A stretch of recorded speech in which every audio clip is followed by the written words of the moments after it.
시청자 여러분 안녕하십니까. 우리가 흔히 에너지 확보 전쟁의 시대라는 말을 쓰죠. 아마도 에너지만큼이나 식량도 물 밑에서 치열한 경쟁이 벌어지고 있는 그런 세대입니다. 식량, 무기, 또 안보 이런 말을 쓰는데요. 오늘 먹거리 얘기를 좀 해보려고 찾아온 곳 한국농수산물유통공사입니다. 유통공사의 하영재 사장님 모시고 우리의 먹거리 얘기 또 그의 확보에 관한 얘기 한식의 세계와 이런 얘기를 좀 한번 나눠보는 시간을 갖겠습니다. 하 사장님 시청자 여러분께 소개해드리겠습니다. Going back to the corner where I first saw you. Gonna camp in my sleeping bag. I'm not gonna move. Got some... 자, 하영재 사장님 안녕하십니까? 네, 반갑습니다. 시청자 여러분께 인사드리시죠. 예, 아이고 공사 찾아주신 걸 먼저 환영해. 네, 고맙습니다. 제가 사장님 이렇게 이력서를 조금 보니까는 남해군수 하셨었어요. 네, 그렇습니다. 고향이 아마 남해군이에요. 고향이 경남 남해군입니다. 그러시군요. 네. 또 중앙정부에서 농림수산부 차관 하셨다가 이번에 한 6, 7개월 됐나요? 네, 지금 오시면? 7개월째 지금 그러시군요. 들어서고 있는 유통공사, 예. 영어로는 약자로 AT라는 말을 쓰더라고요. 예, 에그로 트레이드를 해가지고요. 아, 그렇군요. 예, 네. A 있잖아요. 이제 이 소문자로 써가지고 씨앗이 땅 속에 웅크리고 있는 모습이고 T 있잖아요. 이제 자라서 큰 나무가 된 시각적인 효과도 있고.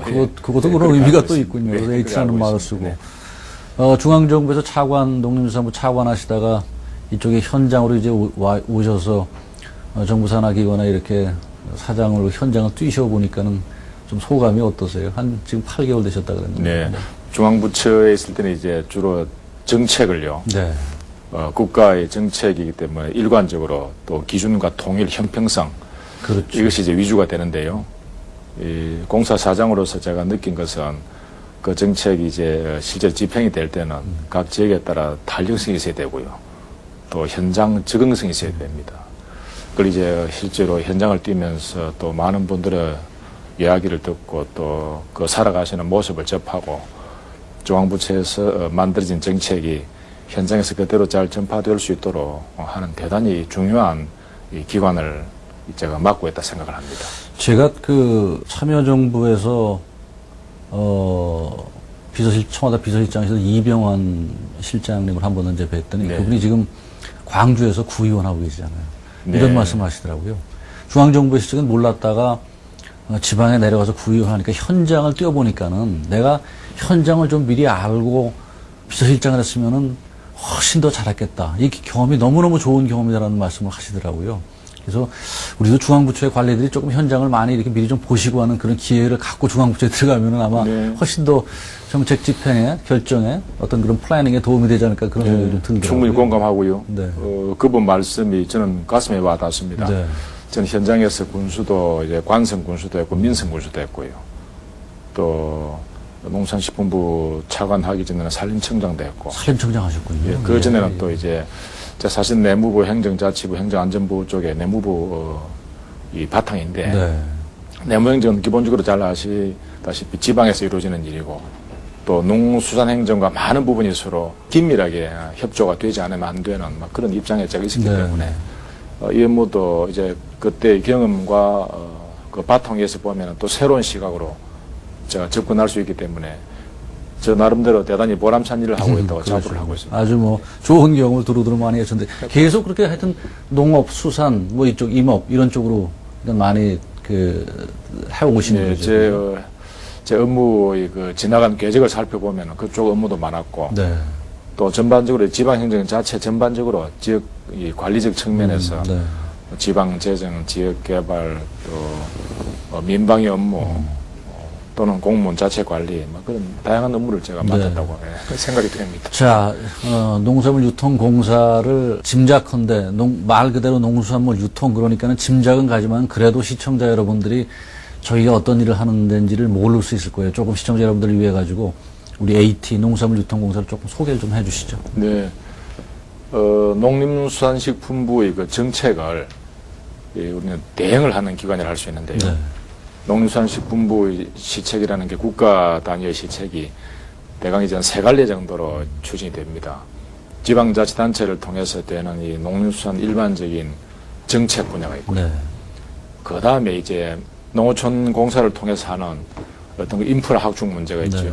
저수지, 농로, 또 경지 정리 이런 인프라 쪽이 있고요. 나머지 이제 거의 다 나머지 부분은 농수산물 유통 또는 한식의 세계화, 수출 이런 것이 전부 이제 우리가 맡아서 하는 그렇군요. 업무 폭이 다양하고도 넓다고 할 수 있습니다. 네, 네, 그렇군요. 자, 사장님, 제가 아까 오프닝에서도 말씀드렸지만 지금 세계는 바야흐로 식량 무기화의 시대란 말이에요. 네. 공사가 최근에 제가 보니까는 자료를 좀 보다가 보니까 중점적으로 추진하는 게 곡물 조달 시스템이라 그러는데 네, 그렇습니다. 매우 중요한 일 같아요. 네. 그 곡물 조달 시스템 얘기를 좀 한번 해볼까요? 네. 어떤 시스템이고 어떤 배경에서 시작을 했는지요? 바로 말씀을 좀 빨리 가슴에 닿을 수 있도록 네. 말씀을 드린다면은 우리가 앞으로 돈을 주고도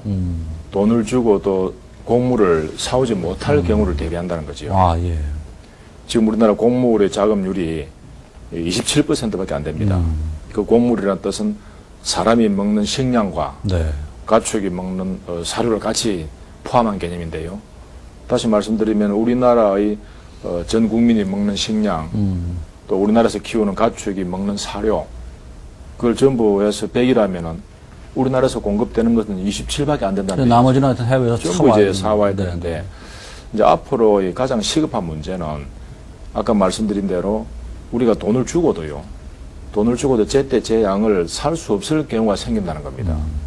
지금까지는 그런 대로 이제 돈을 주면은 뭐 10%, 20% 그 사람들이 부르는 대로요.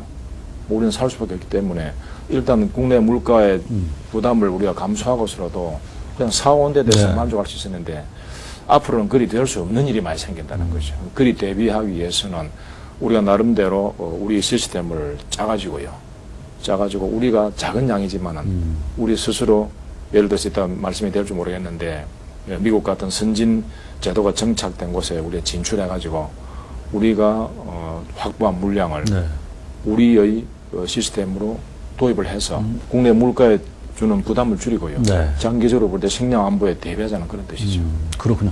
일본 같은 데가 그런 게 잘 돼 있다고 그러죠? 일본은 사실 네. 약 30년 전부터 진출을 했습니다. 우리가 일본으로부터 배울 것이 많이 있는데요. 네. 30년 전부터 미국 시장에 진출을 해가지고 아까 우리 말씀드린 대로 주로 민간 업체가 진출을 했죠. 네. 그 뒤에서 이제 정부도 물론 뒤에서 보충을 해줬겠지만은 지금 현재 일본은 2,700만 톤을 자기들이 1년에 평균적으로 도입을 합니다. 그렇군요. 우리나라는 1,400만 톤을 도입하거든요. 인구가 많기 때문에 우리나라보다 더 많이 도입을 합니다. 2,700만 톤은 약 70% 정도를 자기들이 30년 걸쳐 시행착오를 거쳐서 짜놓은 그런 시스템으로 자기들이 도입을 하는 거죠. 네. 실제 뭐 우리나라 경제 성장을 워낙 빨리 했고 이제는 먹거리 걱정은 사실은 그렇게 크게 뭐 일부 계층이 아직도 상당히 어렵지만은 그런 상황이라서 현실감을 못 느낄지는 모르지만 실제로 돈 주고도 그렇게 공부를 못 구하는 상황이 현실이군요. 지금은 그런 대로 괜찮은데요. 앞으로 발생할 수 있다는 거죠. 네, 네. 그리고 또 돈을 주고도 못 사는 사례가 실제로 있습니다. 네, 네. 그런 궤에서 최근에 시카고에다 곡물회사를 하나 농산물유통공사가 예. 민관 예. 합작으로 하나 만들었죠. 그렇습니다. 그 이름이 영어 이름을 썼는데 네. 미국이기 때문에 네. AT 그레인 컴퍼니라고요. 아, 그렇군요. 네. 예. 그 어떤 일을 하고 또 뭐 앞으로 어떤 일을 현재 하는 일과 앞으로 또 어떤 좀 사업을 할 말씀을 건지. 드리면은 일단 이제 곡물은 큰 손이 지배를 합니다. 영어로 메이저라 합니다만 곡물 메이저라 그래서 석유처럼. 그렇습니다. 네. 뭐 우리나라 말로 굳이 하자면 큰 손이라 할 수 있는데 이 큰 손이 전 세계 곡물의 유통량의 약 80% 많게는 90%를 장악을 하고 있거든요.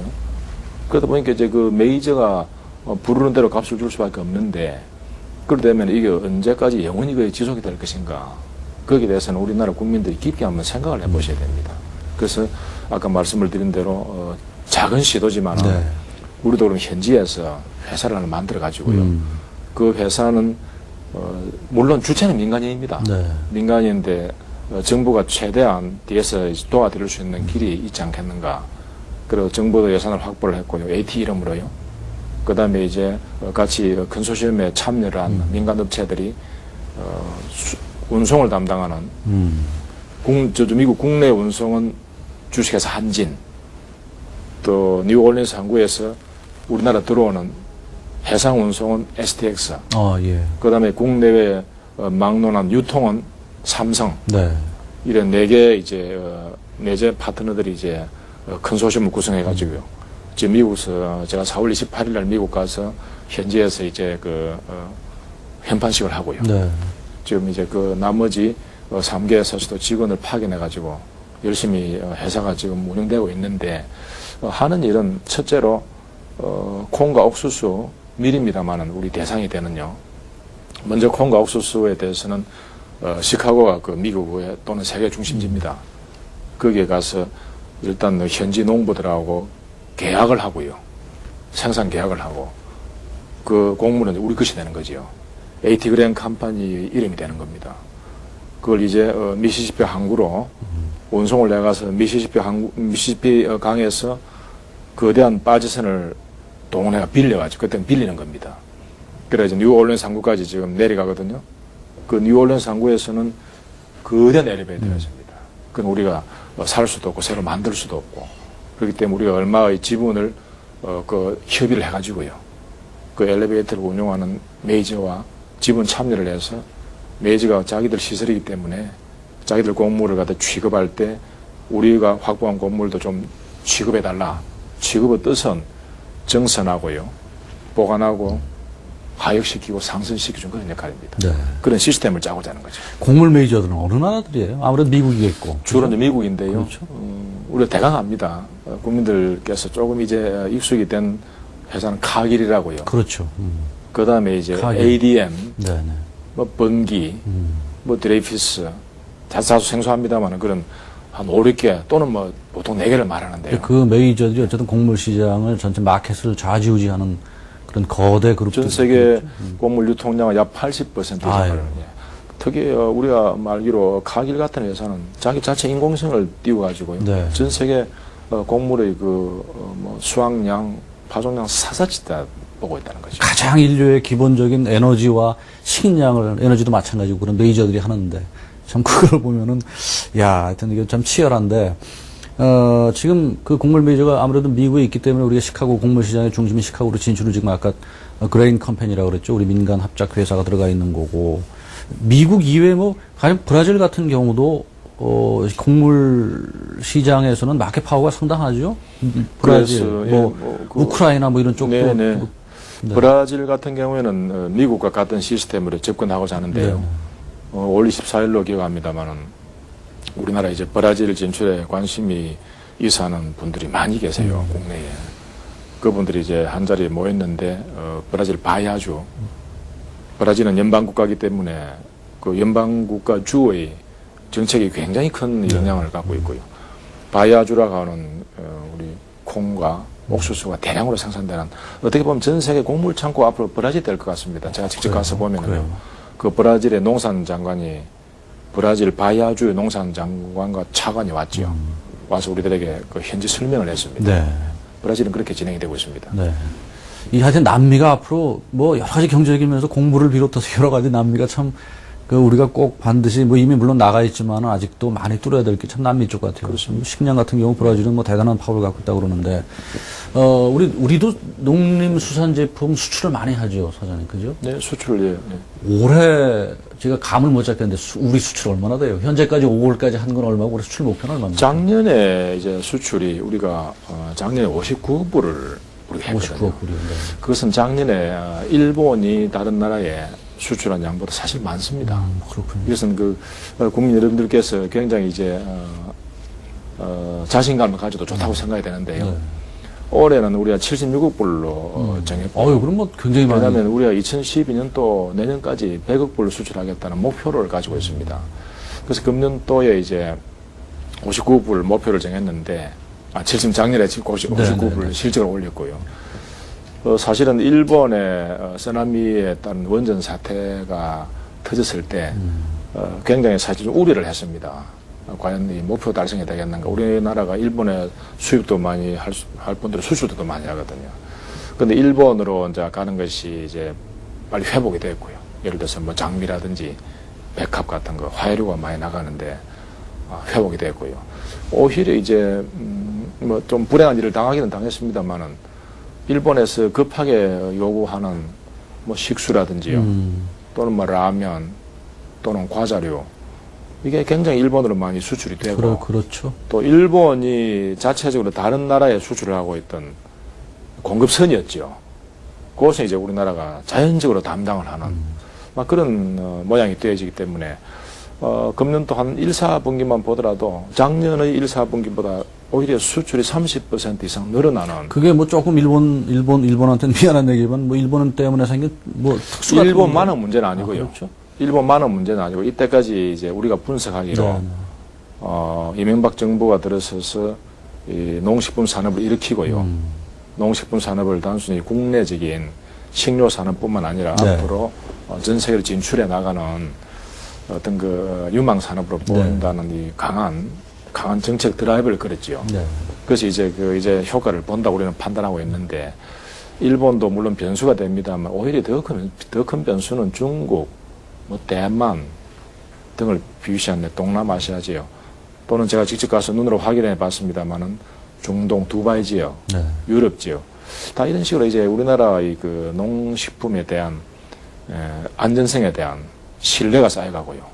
뭐 질은 원래 우리 우수했기 때문에 그 우수한 제품의 안전성과 거기에 대한 신뢰가 누적이 돼가기 때문에 네. 그야말로 우리나라 농식품 수출 앞으로 날개를 달 것으로 뭐 그렇게 생각을 하고 뭐 있습니다.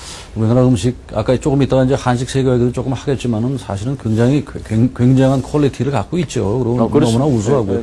그 지금 수출 품목이 제일 많은 거는 사장님 뭐예요? 궁금하네요. 이쪽에 이제 많은 게 수출 품목이 다양한데요. 네. 다양한데 액수로 제일 수출을 많이 하는 게 어떤 겁니까? 가공식품 쪽이 많이 나가고 있고요. 가공식품이군요. 그다음에 가공식품에 따라서 이제 우리나라 신선 채소도 많이 나가고 있고 또 인삼류가 사실 많고요. 그렇죠. 인삼류, 그다음에 중동 지역으로서는 이제 담배 술을 안 하니까요. 관련 모양이 된 담배, 그다음에 또 뭐 빙가리도 많이 나가고요. 다양합니다. 수산물은 중국 사람들이 이제 수산물에 눈을 뜨기 시작하고요. 네, 네. 그렇기 되기 때문에 중국으로도 수산물 시장은 굉장히 유망한 하다고 보고 있죠. 이제 그렇게 하다 보니까 농식품 소위 그 해외 수출 전진 기지의 필요성 같은 것도 대두가 되겠죠. 그렇습니다. 이미 중국에 좀 나가 있다면서요? 예, 중국에 저도 이제 가서 확인을 하고 왔는데 중국 청도 네. 청도 지역에 그 공업단지가 있습니다. 거기에 이제 청도 부시장이 저를 만나러 왔을 때 제가 또 주문도 했고요. 우리가 이제 진출하려고 하는데 청도시에서 좀 협의를 하고 좀 협조 잘 해주기 바란다. 적극적으로 협조를 해주고 있는데 가서 보면은 우리가 그게 수출 물류 전진기지를 만들고자 하는 이유는 여러 가지 뜻이 있습니다. 네. 중국이 지금 우리나라의 거대한 시장이고요. 우리가 싫든 좋든 중국이라는 변수를 이제 우리는 도외시할 수 없고요. 그렇기 때문에 이제 FTA도 체결을 되면은 운출이 있으면 끝이 없으니까요. 중국에서 이제 우리가 좋은 물품을 중국으로 팔고요.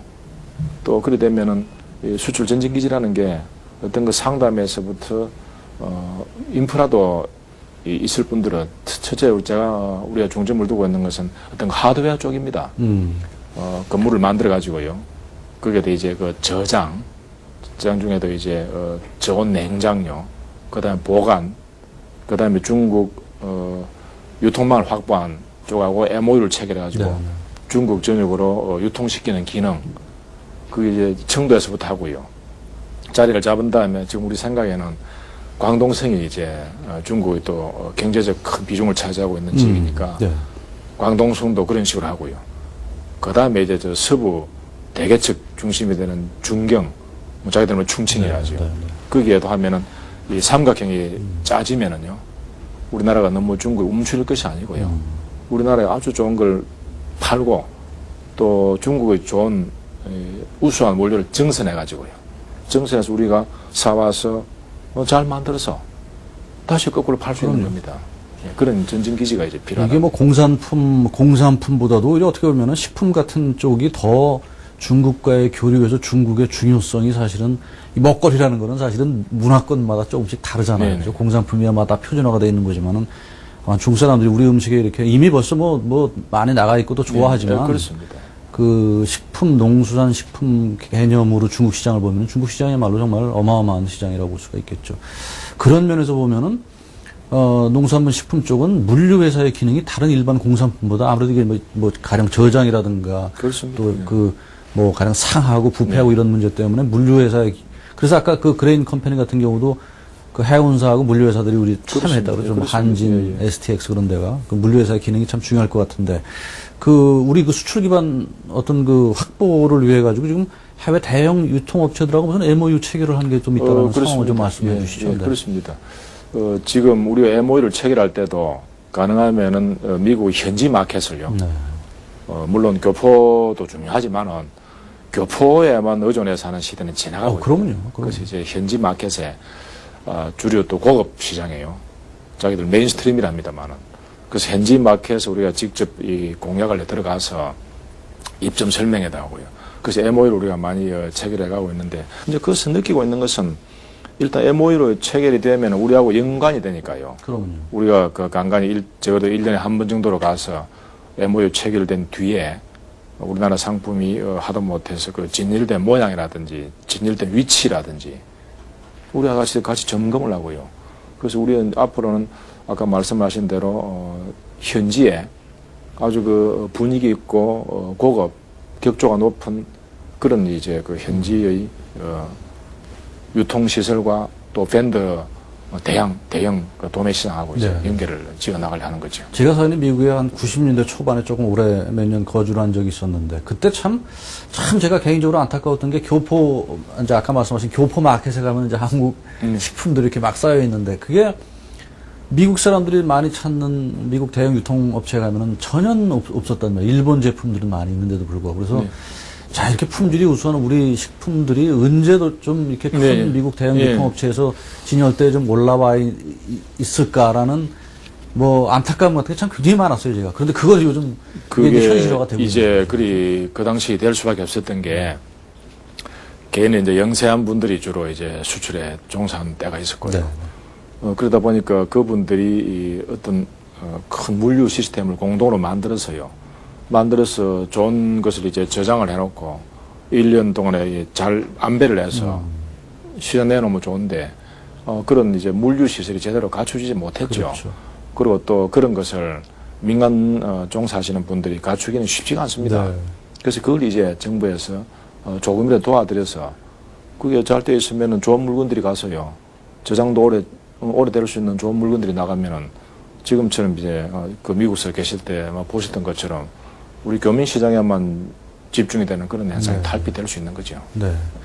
그 공산품과는 달리 지금 농수산품 같은 경우는 사실은 직접 우리 농민들하고 연관이 되어 있는 문제이기 때문에 공산품이 하면 일반하고 좀 괴리가 돼 있고 대기업들이 하는 거지만 수출 정보 같은 것도 좀 필요할 것 같아요. 그렇죠? 농민들도 좀 그런 정보를 좀 알고 있어야. 저희 프로그램도 그런 취지로 질문을 좀 드리는 건데. 가령 배추 같은 경우 최근에 과잉 생산이 좀 돼가지고 이거 해외 수출을 하면 어떨까라는 얘기가 좀 됐었는데, 그런 것도 AT에서 이렇게 수출 지원을 좀 한다면서요? 배추는 제가 직접 이제 홍콩 박람회도요. 네네. 박람회도 직접 가서 그 현지에서 우리나라 배추의 홍콩 지출 가능성 다 같이 봤는데, 지금 배추는 수출된 게 한 841톤 정도, 한 70만 불 정도 그렇군요. 수출되고 있습니다. 그 배추는 대단히 어려운 품목이거든요. 왜냐하면은 부피는 큰데 유통하시는 분들 입장에서는 별로 부가가치가 높지 않고요. 또 이제 버려야 될 그렇죠. 부분이 많이 생기고, 그러다 보니까 사실 국내에서도 그게 쉽지 않은 품목입니다. 여러 가지 신선 채소 중에서도요. 아니, 그럼 얼릴 수도 없고 어떻게 수출? 그러니까 아주 힘든데, 네. 많이 기술이 많이 발달돼가지고 하여간 가서 보면은 신선도를 유지하는 거죠. 그렇게 유지하는 조건이 당연히 네, 조건이죠. 저도 현지에서 이제 우리나라 모 업체에서 우리나라 본배추를 가져가서 홍콩 박람회 내놓은 걸 봤는데 많이들 관심 있어 하고요. 그래서 충분히 자신 있다는 생각을 하게 되는데, 근데 홍콩을 우리는 굉장히 주시를 해야 될 필요가 있습니다. 홍콩은 중국 대륙을 향한 관문이고요. 또 동남아시아를 연결시킨 접점이 되고, 또 유럽과 중동으로 넘어가는 통로가 되거든요. 그래서 홍콩을 우리가 주시할 수밖에 없는데, 이번에 가서 우리나라 본배추가 홍콩, 또 인접한 싱가포르 이쪽으로 충분히 진출할 수 있다는 가능성을 제가 확인을 하고 왔습니다.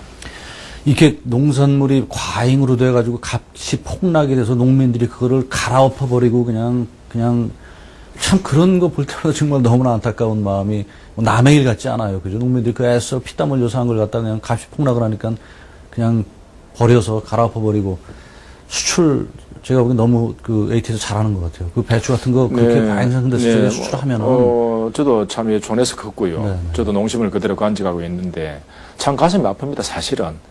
근데 이제 그 농수산물이라는 게 이게 수요와 공급이 잘 안 맞습니다. 그렇죠. 그게 어렵죠. 예, 왜냐하면 또 파종 시기가 따로 있고요. 파종하면 바로 또 내일부터 바로 그냥 나오는 게 아니고 파종이 되면 적어도 3, 4개월은 기다려야 되죠. 또 나오면 또 홍수출하가 됩니다. 같이 나오거든요. 자연 제품이기 때문에 냉장고처럼 A 공장에서 뭐 내일 B 공장에서 모레 이렇게 못 나는 거예요. 그러다 보니까 유통을 하시는 분들이 많이 이제 작용할 수밖에 없는데 유통을 하시는 분들이 그걸 자기가 위험을 감수하면서 나름대로 안배를 하는 거죠. 그래서 이제 그 국제 메이저라는 개념이 생긴 이유도 다 이유가 있는 겁니다. 그래서 유통하시는 분들이 저분들이 적절하게 해 주시지 않으면은 농사 자체가 안 되고요. 그래서 저분들은 우리하고 항상 파트너로 생각을 하고 배관시켜서는 안 되는 거죠. 옛날에 예를 들어서 우리가 한겨울에 딸기를 먹을 수 없었습니다. 그 지금 딸기를 다 먹고 하는 것도 딸기 재배 기술이 물론 그 당시부터 발전은 했지만은 우리 농사 지으시는 분들이 팔로가 확실하다는 보장이 있기 때문에 겨울에 딸기를 생산하거든요. 그럼 그 생산된 딸기가 전국으로 유통되는 것은 다 유통을 하시는 분들이 일정 부분 자기 위험을 감수하면서 나서주기 때문이죠. 단 이제 국민들이 요구하는 것은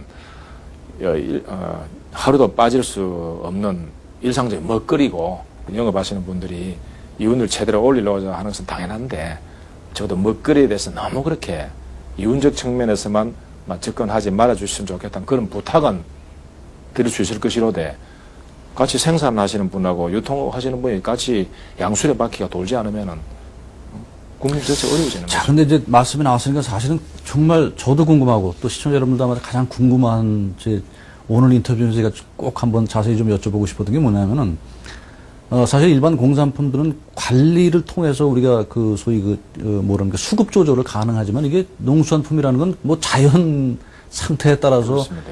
지독한 감염이 들면은 현저히 작황량이 떨어질 수 있는 그런 가격 탄력성이 클 수밖에 없는 품목이면 틀림없죠. 그죠? 우리가 인위적으로 조절하기가 쉽지 않으니까. 그럼에도 불구하고 그런 면에서는 이해가 가면서도 어쨌든 그런 현실적인 상황적 논리를 생각을 해서도 그래도 너무 한국 농수산물 가격의 어떤 탄력성이 너무 큰 게 아니냐라는 불만들이 사실은 국민들한테 나온단 말이에요. 그죠? 그래서 막 배추 한 포기에 뭐 심지어는 뭐 김치가 금치된다는 얘기도 나오고 뭐 그러고 또 이게 또 물가하고 연동이 되죠, 바로. 우리 기초식량이니까 물가하고 연동이 물가 불안에도 굉장한 또 문제를 일으키고. 그래서 이제 나오는 것이 늘 그 유통 구조에 대한 문제가 나오죠. 그래서 뭐 농민들은 그냥 별로 재미 보는 게 없는 유통업체들만 살찌운다 뭐 이런 얘기. 자, 이런 그 유통 구조의 선진화를 지금 많이 나아졌다고 하는데 선생님께서 좀 어떻게 평가를 하시고 또 그런 부분에서 개선이 돼야 된다면 어떤 식으로 해야 될까요? 네. 이해의 바탕 위에 출발해야 되거든요. 네네. 아까 말씀을 드린 대로 농산물은 특히 그 유통이라는 개념이 거기에 작용을 하지 않으면 생산 자체, 농사 자체가 안 된다는 특성이 있고요. 그 다음에 이제 물론 우리나라가 그 농산물 시장이 좁아가지고요. 좁아서 5, 6단계를 이제 거칠 수밖에 없고 또 유통에 종사하시는 분이나 생산에 종사하시는 농민들께서 자본이 많이 집적이 된 분들이 별로 안 계세요. 그러다 보니까 오래 기다려 주지를 못하고 그렇죠. 또 우리나라 농산물 시장 자체가 우리나라만 한정이 되는 별로 넓지 않은 그런 특성이 있는데 그럼에도 불구하고 이제 많이들 애를 쓰고 있습니다. 농협 같은 데서 하고 있는 계약 재배. 일단 계약을 했으면은요, 계약 금액보다도 좀 이리 오르거나 낮거나 하더라도 계약금대로, 계약 약수대로 따라가야 되는 거거든요. 예를 들어서 계약을 했는데 계약 금액보다 비싸서 계약을 파기해버린다나. 그러다 다음에 계약을 한 사람은 계약을 할 수 없는 결과가 되고요. 그럼에도 불구하고 이제 우리, AT 입장에서는 혹시 그 사이버 거래소라고요.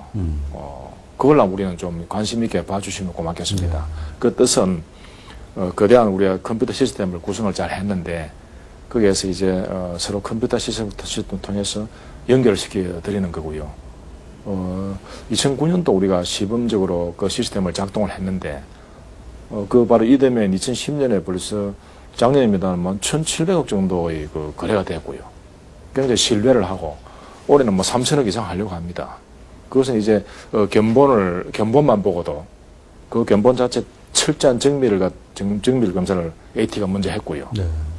또 어느 일정 부분에 대해서 우리가 그 책임질 부분은 보전까지 해주고 이러다 보니까 뭐 특히 뭐 학교 급식 시스템 같은 것은 우리 AT가 갖고 있는 이 사이버 거래소를 굉장히 많이 활용을 하고 있습니다. 뭐 이렇게 해서 이제 하나씩 이제 나아지겠죠. 네. 한꺼번에 그 유통 시스템이 국가마다 특정 사정이 있고요. 또 장목이 다르고 기구가 다르기 때문에 한꺼번에 그렇게 모든 것이 하여튼 그 부분은 뭐 개설되지는 않습니다. 네, 그 부분은 참 그 매우 민감한 문제고 뭐 당장 농민들 또 뭐 어업 하시는 분도 그렇고 또 일반 국민들까지도 민감한 문제고 생활에 다 있는 문제이기 때문에 끊임없이 아마 정말 가장 중점을 둬서 AT가 좀 그렇습니다. 개선을 좀 예, 시키지. 그렇습니다. 예. 뭐 농민들 이런 얘기도 있잖아요. 생산이 많이 되면 많이 되는 대로 또 문제고 그죠? 또 못 이게 소출이 안 나오면 안 나 이래저래 걱정인데 그런 문제들이 서로 이제 생산하시는 분의 어려움을 우리 국민들도 많이 이해를 해주셔야 네. 되고요. 또 생산에 종사하시는 분들도 네. 이제는 굉장히 좀 스스로 네. 자기의 어떤 영업이니까요. 산업적 측면으로 들어가기 때문에 정보도 많이 입수를 하셔야 되고 네. 스스로 노력을 많이 하셔야 됩니다. 하여튼 AT한테 좀 기대를 많이 걸어보겠습니다. 그 사장님 그리고 이제 얘기 나온 게 하나 저것도 좀 여쭈고 싶어요. 이제 시청자들 입장에서 예. 궁금한 건데 이거 예, 예. 지금 우리 농수산품 중국산들이 그냥 들어와서 이게 그냥 한국산인 양 팔아서 피해 보는 굉장히 기분 나쁘죠. 소비자들 입장에서는 이거 어떻게 좀 막아낼 방법이 없을까요? 사실은 그 원산지 관리는 우리 농산물 품질관리원이 하고 있거든요. 그 열심히 우리도 농산물 품질관리원에 대해서 수입 정보도 우리 제공을 해드리고 노력을 많이 하고 있습니다. 제가 또 차가 날 때도요. 네. 그 업무가 직접 제 업무였고 그래서 많이 관심이 있었고 또 우리 AT 입장에서 보면은 그러함에도 불구하고 적어도 시각적으로도 조금이라도 효과를 내도록 하기 위해서 이제 포장재도요 좀 투명한 그 부분 동그라하게 안에 어떤 내용물이 볼 수 있도록 그리 하기도 하고 여러 가지 애를 쓰고 있는데 결국에는 이제 윤리성이 바탕이 돼야 되고요. 유통에 종사하시는 분이나 또는 중국 자체에서도 이제 그 우리나라 수출할 때 그쪽에 우리가 물론 검사를 하기도 합니다만은 수출국의 검사 기능도 중요하고 또 수입국 우리한테 넘어와서 국내 유통도 중요한데 결국에는 어느 한 기관이 다 전담할 수는 없거든요. 그렇죠. 국민들이 이제 감시의 역할도 많이 하셔야 되고 또 유통에 종사하시는 분들이 강한 윤리감을 회복을 해야 되겠죠. 제가 사실은 이 질문은 식품 관련 기관, 정부 산하기관이나 혹은 정부에 계신 분들한테 인터뷰를 할 때마다 제가 드리는 똑같은 질문입니다. 몇 주 전에 식약청에 갔다 식약총장님한테도 꼭 똑같은 질문을 제가 드렸었는데 그만큼 사실은 그 문제가 우리 생활에 주는 피해가 많고 국민들이 또 민감해하는 문제이기 때문에 제가 특별히 좀 질문을 드린 겁니다. 그 식품 외식 업체 지금 경쟁력 제고 문제도 한번 좀 되돌아. 아까 네. 가공식품에 우리 수출이 네. 제일 많다 그랬죠, 그죠? 주 인삼이니까요. 네. 인삼 상태 또는 홍삼 상태로 나가기도 하고요. 식품산업 육성을 위해서 네. 지금 뭐 AT 입장에서 사업을 좀 벌이는 게 그래서 있나요? 지금 이제 지원책 같은 그 거 식품 산업을 보는 이 관점을 좀 달리할 필요가 있다고 네. 봅니다. 이제까지는 이제 그 식품 산업에 대해서는 어떤 안전성, 음식을 먹는 안전성 위주고 규제 위주로 되지 않습니까? 그런데 이제는 그런 위주로 가지고서 물론 중요는 한데요. 그게 머물 수만은 없지요. 네. 식품을 산업으로 본다면 산업이 갖춰야 될 많은 것이 있습니다. 예를 들어 가지고 좀 원료 조달 문제에서부터 어떤 그 기술과 기능의 개발, 네. 그다음에 수출 판로 확대 다 들어가야 되는데 이 식품 산업에 대해서는 식품산업진흥법도 만들었고 또 외식 산업 관계 법률도 만들었고요. 한식과 같이 따라가는 겁니다. 그래서 우리 AT가 식품 산업에 대해서는 우리 농림수산식품부가 하는 그 집행 주체이기 때문에요. 네. 예를 들어서 이제 뭐 예를 들어 말씀드리면 컨설팅부터 요리에서부터 수출에까지 일관적으로 컨설팅 해드리는 기능, 그 다음에 해외에 있는 우리나라 한식업체들의 어떤 그 협의체 구성, 또 특히 해외 공간에요. 해외 공간에 우리가 요리사를 파견해드려가지고 네. 해외 공간에서 그쪽의 주요 여론 주도층에 대한 한식 홍보 다양하게 하고 있습니다. 그 얘기 아까 조금 밀어넣었던 얘기 바로 말씀해 주셨으니까는 좀 질문을 좀 드리겠습니다. 지금 한식의 세계화 문제는 사실 저는 개인적으로 굉장히 관심이 많아요. 일단 한식과 관련 식자재 산업도 마찬가지고요. 네. 농산물유통공사가 아마 100% 출자를 해서 만든 게 한식 세계화 재단이라는 게 있죠. 그렇죠. 한식의 우수성이라는 거는 뭐, 제가 이제 그야말로 한국 사람이라서 그런 게 아니라 저는 우리 음식의 우수성이 정말로 저는 우리 민족의 우수성이 아마 한식으로부터 나오지 않았나 그런 생각이. 수천 년 동안 우리 먹거리가 워낙 우수하니까 DNA가 바뀐 거죠. 그래서 저는 한식을 어떻게든지 세계에 알리는 어떤 그런 정부적 차원의 운동이 있어야 된다고 생각을 하는데 그 한식의 세계화 운동에 관해서 이쪽에서 특별히 하는 사업이 그러니까 지금 한식재단하고 다소 업무가요. 네네. 다소 좀 분리되어 있는데. 그러시군요. 출자만 하셨지 업무는 분리되어 있는 건가요? 한식재단이 하는 일이 있고요. 네네네. 또 우리 AT가 하는 일이 있어요. 네네. 그래서 AT가 이제 하는 것은 이제 주로 현지에 나가서 어떤 컨설팅, 아까 말씀드린 대로 컨설팅, 외식 업체들의 어떤 그 구성, 그 다음에 또 어떤 자금 지원, 이런 실제적인 문제가 부딪히는 문제 어떤 게 있는가, 뭐 지원해드리는. 네. 그건 다소 이제 양쪽 기관이 자기가 가장 잘할 수 있는 특장적인 분야를 할 수 있도록 농촌식품부와 협의를 해가면서요. 그렇게 할 수 있는 거죠. 뉴욕에 최근에 무슨 50억인가 들여가지고 한국 식당을 크게 하나 만들려고 뭐 영부인도 관심을 갖고 계신다고 그런 얘기를 제가 보도를 통해서 그거 지금 진행이 어떻게 되고 있어요? 그것은 이제 플래그십 국가를 대표하는 네. 그런 게 그거는 이제 한식재단이 하고 있고. 한식재단이 하는 거고. 뭐 진행이 지금 뭐 되고 있는 것으로 저는 지금 그 관계 우리 이제 소관이 아니기 때문에 네. 그것은 한식재단이 맡기로 했기 때문에. 네. 제가 뉴욕에 가보니까 그좀 확인할 볼. 뉴욕에 가보니까 그걸 또 관심을 많이 갖고 있더라고요. 사장님 시청자들이 스마트폰 뭐 가입자들이 네. 굉장히 많죠. 뭐 스마트폰을 통해서 농수산물 가격 정보를 알 수 있다면서요? 그렇습니다. 예. 그거 좀 소개해 주세요. 그것도 시청자들 굉장히 사실 좋은 정보가 될 것 같은데. 편리한 제도인데요. 네네. 저도 좀 들어있거든요. 네네. 먼저 그 애플리케이션 하나 이제 이 스마트폰에 다운받아 깐 다음에요. 하면은 자연스럽게 그 나라의 중요한 농식품 도매 소매가 이 값이 쭉 나오고요. 네. 굉장히 좋은데 이걸 아직까지 우리가 많이 홍보를 합니다만 네. 우리 생각보다 많이 알려지지는 않고 있습니다만 한번 우리 좋은 굉장히 괜찮은 저 시스템입니다.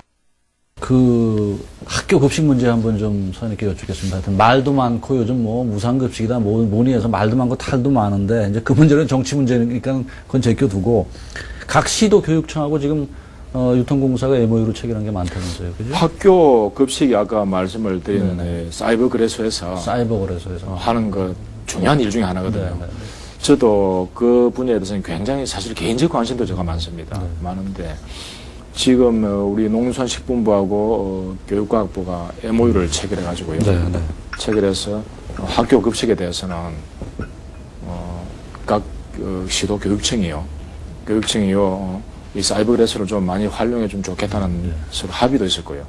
지금은 전국에 10개, 이 자료를 보면은 지금 10개 교육청이 이제 우리 사이버 거래소를 활용을 하고 1,500여 학교가 또 2,200여 공급업체가 지금 1,000억 원 정도 지금 우리 사이버 거래소를 통해서 거래를 하고 있는데 처음에 출발할 때는 다소 이제 그 시스템에 대한 익숙도가 낮아서 다소 어려움이 없지 않았는데 지금 보면은 굉장히 이제 익숙이 되었고 선생님들의 말씀들을 들어보면은 이거 하기 잘했다.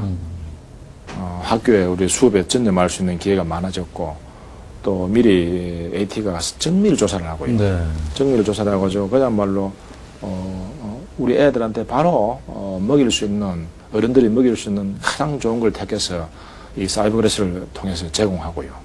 그다음에 이제 법적 조치도 우리 해가지고 행정안전부하고 서로 협의를 해서 우리 AT 사이버 거래소가 법률상으로요. 지방자치단체를 당사자로 하는 계약법상의 계약 주체가 될 수 있도록 5월달에 이제 그 고시가 이제 아마 완료됐을 겁니다. 하기 때문에 우리 사이버 거래소를 통한 학교 급식 문제는 1세대 교수님들이 좀 많이 관심 가져서 참여해 주시면은 뭐 일거 한 3득쯤 됩니다. 그럼요. 선생님 좋고 또 뭐 생산하시는 분 좋고 애들 좋고 뭐 그거 일거 4득 5득 정도 되죠. 네, 그렇군요. 이건 아마 전 세계에서 우리가 자랑할 수 있는 그런 시스템이 되겠습니다. 잘 좀 시스템을 만들어서 우리 자라나는 아이들 그런 거 좀 말썽 안 나고 좀 잘 됐으면 좋겠습니다. 열심히 노력하겠습니다. 네네. 사장님, 유통공사가 이름이 좀 바뀐다면서요? 뭐 국회에서 지금 법안이 계류되어 있다고 그러던데. 법안이 이제 곧 통과될 것입니다. 그리 되면은 지금은 이제 농수산물유통공사 네. 그리 되어 있습니다만 법안 속에 다시 이제 들어갈 내용은 한국 농수산식품유통공사 네. 실제로 일을 하고 있는데 그 법안이 뒤에 이제 일을 따라간 거죠. 우리 이제 농수산식품부가 됐고 일은 우리가 아까 말씀드린 대로 식품관계에 많은 일을 하고 있는데 여러 가지 국회 일정을 보고 또 우리도 그 법안 준비 상태 이래가지고 자서 조금 이제 법안이 그때그때 정비를 못하고 따라가는 기분이 듭니다만은 이미 뭐 하고 있는 일이죠. 뭐 저 일을 하고 있으니까요. 그리 되면 이제 곡물 우리 지금 현재 하고 있지만 제대로 법적 정비가 안 돼 있다고 볼 수 있었던 곡물 네. 업무, 그다음에 또는 그 수출 업무, 또 나머지 식품 관계 업무도 네. 다 이 속에 이제 포괄이 돼서 명실상부한 이제 네. 우리 유통공사 한 단계 더 도약하는 뭐 그런 네. 계기가 되겠습니다. 그 이제 새로 바뀔 한국농수산식품공사 바뀔 새로운 이름이죠. 식품유통공사. 유통공사, 식품유통공사. 경영 비전 좀 한번 말씀해 주세요. 그래서요, 한 단계 높아가니까요. 지금 이제 많은 의견들을 듣고 있습니다. 우리 내부 의견도 그렇고 또 국민들 의견도 그렇고 우리로서는 우리나라 한국 농수산식품을 우리가 현장에서 진행시키는 네. 그런 절대적 우리가 책무를 가지고 있고요. 또 우리는 충분히 해낼 수 있다고 하는 자신감으로 무장이 되어 있습니다. 그래서 이제 우리가 할 수 있는 하나 더 짚어가지고 수출에 대해서는 더 많이 우리가 애를 써서 우리 좁은 경제 영토를 조금이라도 확장을 하겠다. 그래서 우리 생산하시는 분 호주머니에 담은 얼마라도 좀 더 수익을 넣어드리게 하는 것이 우리 업무다 생각하고 있고, 그 다음에 이제 한식 같은 것은 이제 쉽지는 않습니다만은 이제 뿌리는 조금 내렸다 보고요. 한식의 어떤 세계인에 대한 접근 방법, 이건 문화와 사실 같이 따라가는 것이거든요. 그래서 한식과 문화를 접목을 시켜서 지금보다 한 단계 업그레이드를 절대적으로 그렇죠. 한 방법. 유통도 아까 이야기가 많이 되었습니다만은 농수산물이라고 하는 것이 유통이 공산품 유통보다 훨씬 중요하고요. 유통하시는 분들이 위험을 자기가 감수해 가면서 일정 부분 100번 동의합니다. 그래 해야 이제 네. 농사가 되는 거거든요. 그럼요. 네. 뭐 미국 같은 데도 보면은 뭐 그것도 한 70% 이상 됩니다. 예를 들어서 배추 한 포기가 농민 손에 떠날 때는 얼마 안 되는데 왜 이렇게 비싸게 하냐 붕괴하실 수 있는데요. 붕괴하실 수 있는데 그 잘했다 못했다 떠나가지고 농산물이 성격상 그렇다는 거죠. 생명이었는 것이고 부피가 크고 보관하는데 굉장히 돈이 많이 들어가고 냉장, 냉동 시스템을 갖춰야 되고 또 버리는 물건이 많고요. 이러다 보니까 공산품에 대해서 유통에 대한 비중이 굉장히 큰 거지요. 그걸 이제 국민들도 이해를 해 주셔야 이 문제가 굉장히 감정을 상하게 가면서 일을 할 수는 없고요. 이제 많은 농사 지으시는 분들이 많은 분들이 이해는 하고 계신데 단 아까 말씀드린 대로 우리나라가 워낙 시장이 좁아서 금방금방 이제 영향을 직접 받아버리니까 그런 것도 우리가 한 단계 이제 우리 AT가 업그레이드 되면서 더 많은 의견을 듣고요. 그렇게 해나가고자 합니다. 구조 핵심 문제도 같이 네. 이제 시간이 다 돼가지고 마지막 질문을 좀 드릴게요. 앞으로 세계 곡물 시장이 어떤 모습을 띨까요? 그리고 우리가 좀 대비를 해야 된다면 어떻게 해야 될지 간단히 좀 말씀해 주시죠. 그는 참 기본적인 문제고요. 네. 바로 식량 안보와 지킬 됩니다. 우리나라가 아무리 애를 쓰지만은 100% 곡물이 자급될 리는 없어요. 네. 왜 그런가 하면은 곡물이 바로 땅과 물인데요. 햇빛에 있는 거고요. 땅이 부가가치 높은 용도로 자꾸 전용이 됩니다. 보금자리 주택도 지어야 되고 공장도 지어야 되고 또 도로도 내야 되고요. 그러니까 농사용 땅은 이제 전 세계가 마찬가지로 자꾸 줄어들 때 있고요. 물도요. 물도 농업용수만 쓰는 게 아니고 뭐 관광용수, 산업용수만 들어가니까 이 전 세계적 현상이고 그리 되면은 이제 곡물을 보는 눈이 근본적으로 바뀌어서 곡물도 광물자원처럼 언젠가는 고갈된다고 하는 강한 인식을 가지셔야 됩니다. 네. 그렇다면 어떻게 할 것인가? 제일 근본적으로 중요한 것은 국내 생산 구조를 개편을 하고 작물 체계를 또 바꾸고요. 소출이 많은 또 작물을 옛날로 통일배 만들듯이 부지런히 개발하고 해서 첫째로 국내에서 생산 작업 기반 갖추는 게 가장 근본적입니다. 그런데 그것만은 의존할 수 없기 때문에 그렇고 하면서 같이 병행을 해야 될 것이 아까 말씀드린 대로 밖에서 사오는 거 어차피 우리 돈으로 사고 돼. 제때 제 가격으로 네. 제 물량에 따라 사오자 이런 거죠. 이 병행을 하자는 겁니다. 그래서 본다면은 앞으로 곡물 시장은 굉장히 어려워질 것으로 단단히 각오를 하지 않으면 안 되는 거죠. 네. 자, 이제 인터뷰를 마치면서, 사장님께 제가 여러 가지 오늘 얘기가 나왔지만 몇 가지만 좀 부탁을 좀 드릴게요. 그야말로 말 그대로 지금도 말씀하신 것처럼 식량 무기화 시대에 이거 멀지 않았단 말이에요. 그죠? 굉장히, 치열하게 우리가 경쟁하지 않으면 안 되는 그런 상황인데, 뭐 그런 원론적인 얘기 말고 제가 꼭 부탁드리고 싶은 게, 하여튼 그 농민들 또, 입으로 들어가는 그야말로 먹거리를 소비하는 우리 국민들, 좀 하여튼 편안하게 될 수 있도록 좀 애를 좀 써주시고요. 그리고, 우리 한식이 난 정말 그 우리 한국 음식이 좀 세계 시장 어디를 가도 마켓에 이렇게 올라가 있는 그런 상황이 좀 됐으면 정말 너무 좋겠다는 바람. 그걸 좀 AT 좀 노력 열심히 하겠습니다. 우리 공사 직원들이 다른 이 공기업체에 비해서 그렇게 수는 많지는 않은데요. 일당백으로 정신 자세가 무장히 제가 잘 되었다고 느끼고 있고요. 네. 저 자신도 농촌에서 컸고요. 네. 또 뭐 그걸 소속들이 제가 뭐 일선 지휘관을 하면서 보고 왔고 몸은 여기 앉아 있습니다만 항상 마음은 가 있습니다. 네. 그래서 막 아까 말씀하신 것은 다 국민들이 그러면요. 국민이 우리 AT에 주는 당부 말씀으로 생각을 하고 네. 더 열심히 노력하도록 네, 하겠습니다. 한국이 IT의 선진국이라고 그러지만 저는 뭐 궁극적으로는 1차 산업이 아주 선진화된 그런 그 세련된 그런 국가가 됐으면 하는 것을 가졌습니다. 오늘 바쁜데 시간 내주셔서 너무 고맙습니다. 고맙습니다. 네, 네, 고맙습니다.